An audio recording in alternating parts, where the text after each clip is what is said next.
Imagine spending $2,000 on a cutting-edge clinical skin treatment, right? Yeah.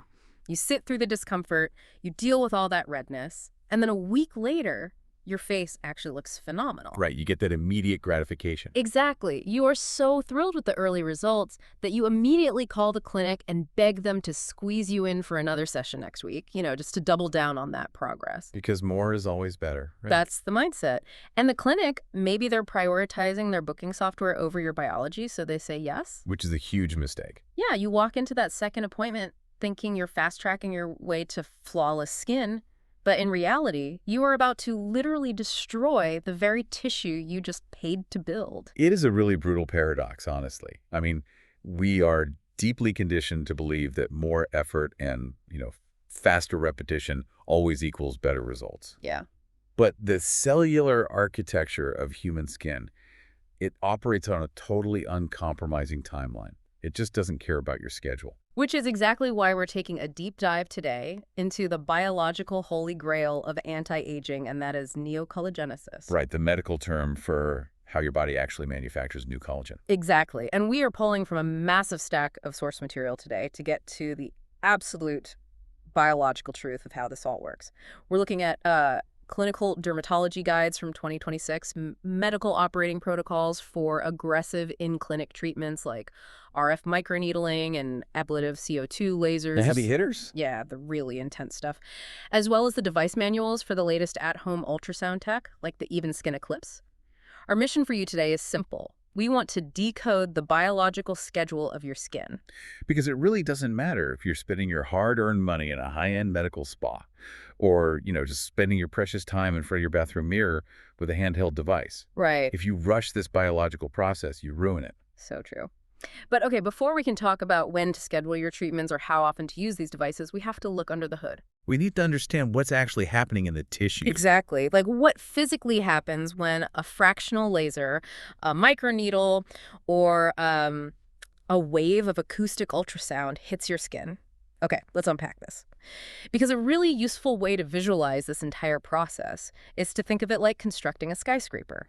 I love that analogy. Right. You don't just snap your fingers and suddenly have a 100-story building. First, you have to bulldoze the old lot, pour a foundation, put up some temporary scaffolding, and then much later you bring in the heavy structural steel beams. You absolutely cannot put up those permanent steel beams on day one. It's just not how it works. No. And every single modality we're looking at in these clinical sources, whether it's using heat, sound waves, physical needles, they all rely on the exact same underlying mechanism. Which is controlled tissue injury. Exactly. When that thermal or mechanical energy penetrates the dermis, it basically triggers the body's natural wound healing cascade. And biology dictates that this cascade, it has to proceed through 3 non-negotiable phases. Okay, let's follow that timeline. So you leave the clinic, your face is flushed, maybe a little swollen. What is the body actually doing in those first few hours and days? So that is phase 1, the inflammation phase. And this runs roughly from day 1 to day 7. Okay. The body basically registers the thermal energy from the laser, or the physical trauma, as a direct threat. So the immediate response is a massive influx of inflammatory cells sent right to the site to clear out the damaged, denatured tissue. It's the bulldozers clearing the lot. Exactly. This cellular rush, that is why you experience redness, heat, and swelling. It's the biological equivalent of hauling the debris off the construction site. Which brings up one of the most frustrating misconceptions in the entire skincare world. Oh, the week 1 glow. Yes.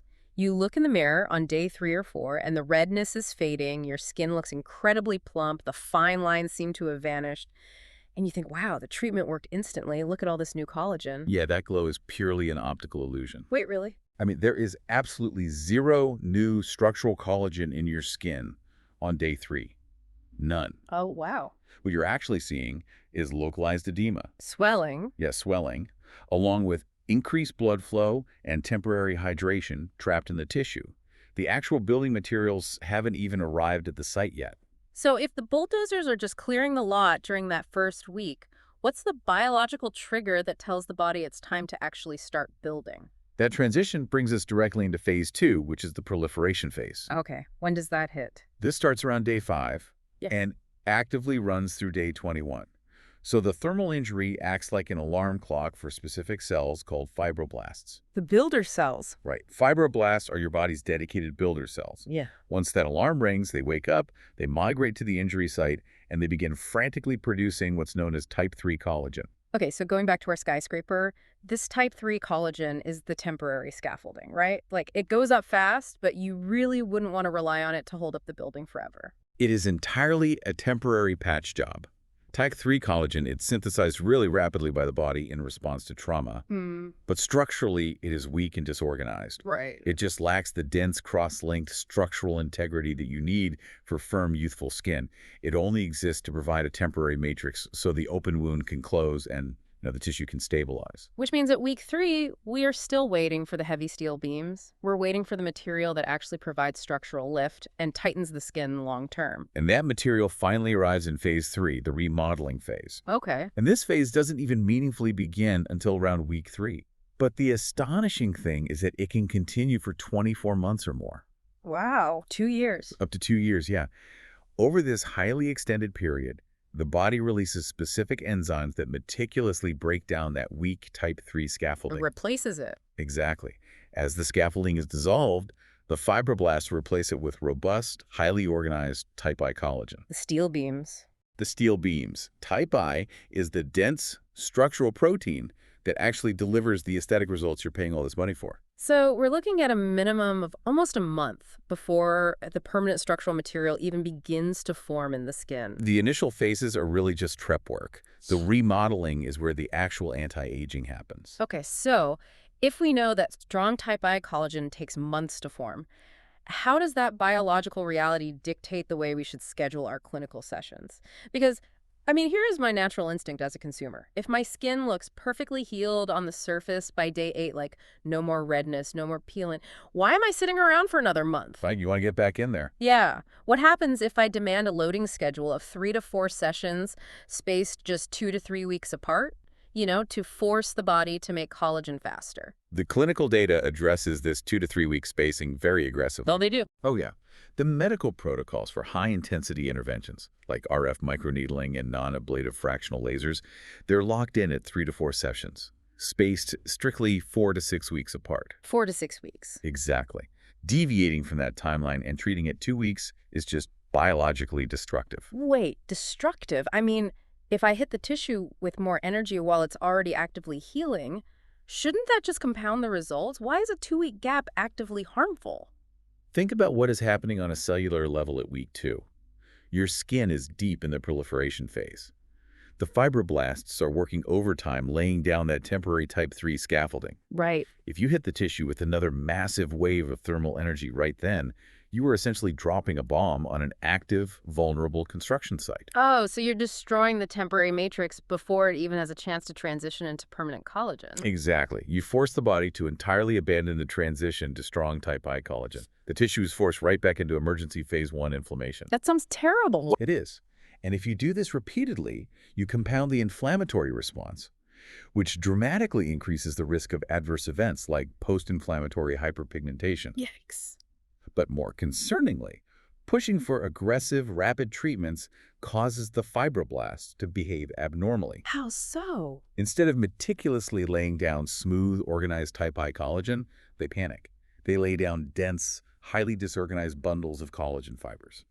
Disorganized bundles of collagen fibers sounds an awful lot like the definition of scar tissue. It is the exact histological definition of scar tissue. Wow. Yeah, by trying to rush the biological timeline, you don't get faster anti-aging results.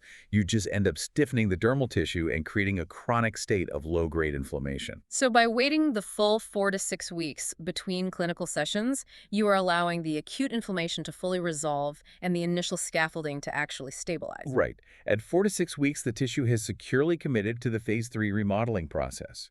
And this is why 4 to 6 weeks is the sweet spot. The fibroblasts are still highly responsive. Okay, so they're awake. They're awake and ready. When you deliver a second clinical treatment in that specific window, the new thermal stimulus doesn't interrupt the old repair cycle. It layers on top of it. Oh, I see. So it creates a multiplicative effect, not just an additive one. Exactly. Session 2 builds upon a dermis that is already actively remodeling. The cumulative volume of organized type I collagen produced across 3 overlapping perfectly timed repair cycles is vastly superior to 3 panicked sessions crammed into a single month. Okay, that perfectly cements the 4 to 6 week rule for intense in-clinic treatments. But here's where it gets really interesting, because our sources don't just cover the massive clinical lasers that cost a fortune. Right. They also heavily detail the devices we use at home. Like, I'm looking at the protocols for at-home ultrasound technology, specifically the Evenskin Eclipse, and the manual suggests using it multiple times a week. Yes, it does. Does the 4 to 6 week biological speed limit simply not apply to the gadgets you buy for your bathroom counter? To understand why the scheduling protocols are so wildly different, we have to introduce a really crucial anatomical concept detailed in the clinical sources. We need to talk about the 4.5 millimeter line. The 4.5 millimeter line. Okay, walk me through what happens at that exact depth. So the biological impact of a treatment is entirely dictated by how deep the energy penetrates. Right. In a clinic, when a dermatologist uses microfocused ultrasound devices like Ultherapy or Softwave, they are firing highly focused, intense acoustic energy deep past the surface of the skin, anchoring exactly at 4.5 millimeters. Wait, 4.5 millimeters is barely the thickness of a pencil eraser. You're calling that deep? Yeah. I mean, what are we actually hitting at that depth that makes such a massive structural difference? At 4.5 millimeters on the face, you hit the SMAS layer. Okay. That's the superficial musculoponeurotic system. That's quite a mouthful. It is. But basically, this is the deep, highly fibrous network of connective tissue that plastic surgeons physically manipulate and pull during a surgical facelift. Oh, wow. Yeah.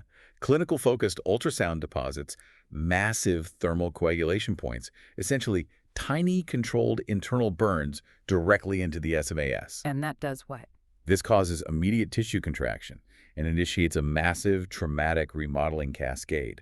Because it targets that deep architectural foundation so aggressively, it requires a single session followed by 12 to 18 months of simply waiting for the tissue to rebuild itself. You definitely do not want to be creating thermal coagulation points in your SMAS layer every Tuesday in your bathroom. It would be disastrous, which is exactly why at-home devices like the Evenskin Eclipse are engineered with completely different physics. They don't go that deep. No, they do not cross the 4.5 millimeter line. Instead of tightly focused energy, they deliver unfocused, low-frequency acoustic energy that only penetrates about 1 to 2 millimeters into the tissue. So they're only reaching the superficial dermis. They're staying completely clear of the deep connective tissue. Exactly. And just as importantly, the thermal output is strictly capped. Like a safety limit. Yes. The Eclipse device has a hardware cap of 42 degrees Celsius, which is about 107.6 degrees Fahrenheit. Okay. That specific temperature is warm enough to gently stimulate basal fibroblast activity and increase blood circulation, but it is physically incapable of causing the deep thermal coagulation points created by clinical devices. Because the energy is diffuse and superficial, you aren't doing the massive demolition work we talked about earlier. You aren't bulldozing the site. You are just keeping the existing crew active. Right. The thermal load is vastly lower, meaning the tissue doesn't require a 4 to 6 week recovery period. The Evenskin protocol for their active tightening and photorejuvenation modes recommends up to 4 sessions per week. Oh, wow. 4 times a week. Yeah, with each session lasting roughly 12 to 17 minutes, sustained over an 8 to 12-week cycle. But even with a gentle, superficial at-home device, we still have to respect biological limits, right? I mean, the sources outline some very strict cool-down rules for these at-home protocols. Absolutely. Even at a depth of 1 to 2 millimeters, you are still transiently altering the skin barrier and heating the underlying tissue. The protocols mandate specific rest days, for instance, taking Wednesdays and Sundays completely off. Just to let the skin breathe. Right. Because if you use thermal lifting modes 7 days a week without a break, you risk thermal overload. Which does what? That creates the exact same chronic, low-grade inflammation we discussed earlier. The kind that actively degrades your existing collagen, rather than building more. And the sources also flag a major interaction with active skincare ingredients, like ultrasound energy actually enhances product penetration, which sounds great if you're applying a hydrating serum, but there is a massive warning about retinoids and exfoliating acids. Yeah, you have to be really careful there. The acoustic waves temporarily increase the permeability of the stratum corneum, which is the outermost layer of your skin. Right. Because of this, the protocol strictly states you must wait a full 24 hours after an ultrasound session before applying potent actives like prescription retinoids, AHAs, or BHAs. Because they'll just sink right in. Exactly. If you apply those intense chemical exfoliants to highly permeable, freshly heated skin, They penetrate far too deeply and can cause severe contact dermatitis and barrier damage.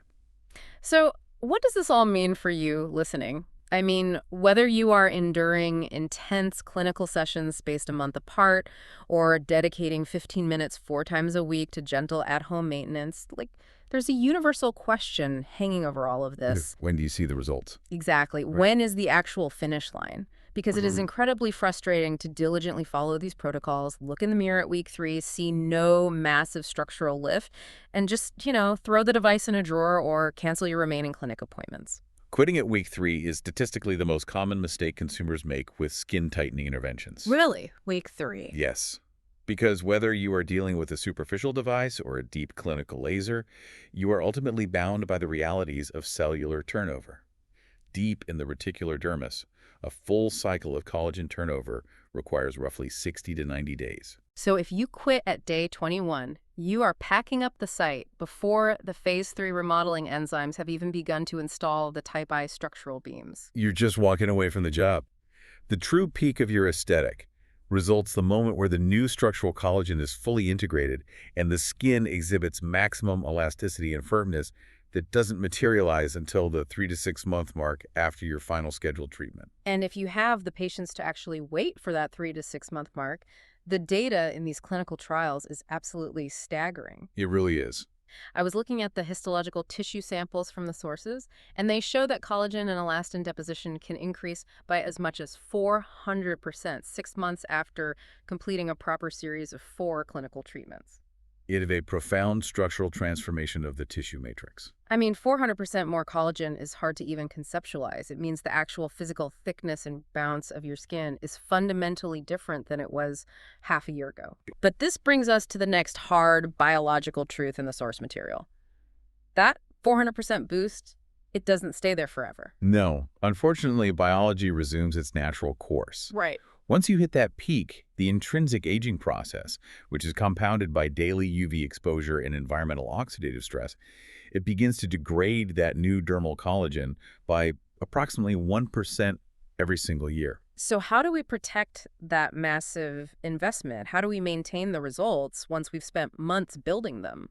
Clinical maintenance generally requires 1 to 2 touch-up sessions per year just to re-stimulate the deep tissue. For at-home devices, maintenance transitions from the intense 8-week loading phase into ongoing weekly use that you just integrate permanently into your normal skincare routine. So if we pull back and look at the big picture across all these sources, the most effective strategy isn't really a battle between choosing the clinic or choosing the at-home device. Not at all. The absolute gold standard protocol emerging in dermatology is combining the modalities based on their distinct depths. Okay, how does that work? You utilize a clinical series, those 3 to 4 sessions spaced strictly a month apart, to do the heavy architectural lifting. You reach the deep 4.5 millimeter SMAS foundation and force massive type I remodeling. Right.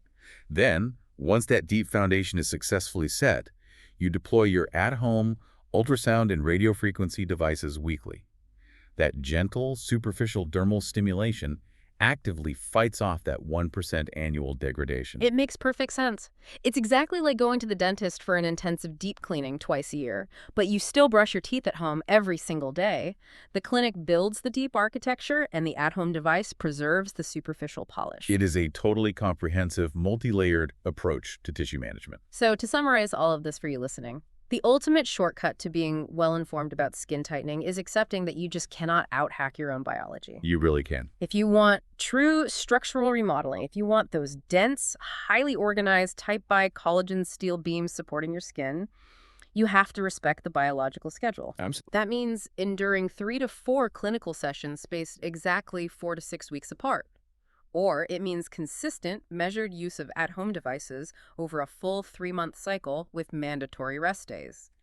Trying to force a year's worth of results into a 2-week window will only leave you with chronic inflammation, a drained bank account, and stiff, disorganized scar tissue. And as we wrap up this analysis, these sources raise a fascinating secondary question that goes far beyond just aesthetics. Oh, yeah. Yeah, we have established that all of these treatments, regardless of depth, rely entirely on your body's natural wound healing and immune cascade to manufacture that new collagen. Right. So what happens if you undergo these expensive traumatic procedures? while your immune system is severely compromised. Oh, wow. Say you are fighting off a systemic viral illness, or you are enduring a period of intense chronic physiological stress. Does your immune system triage its resources?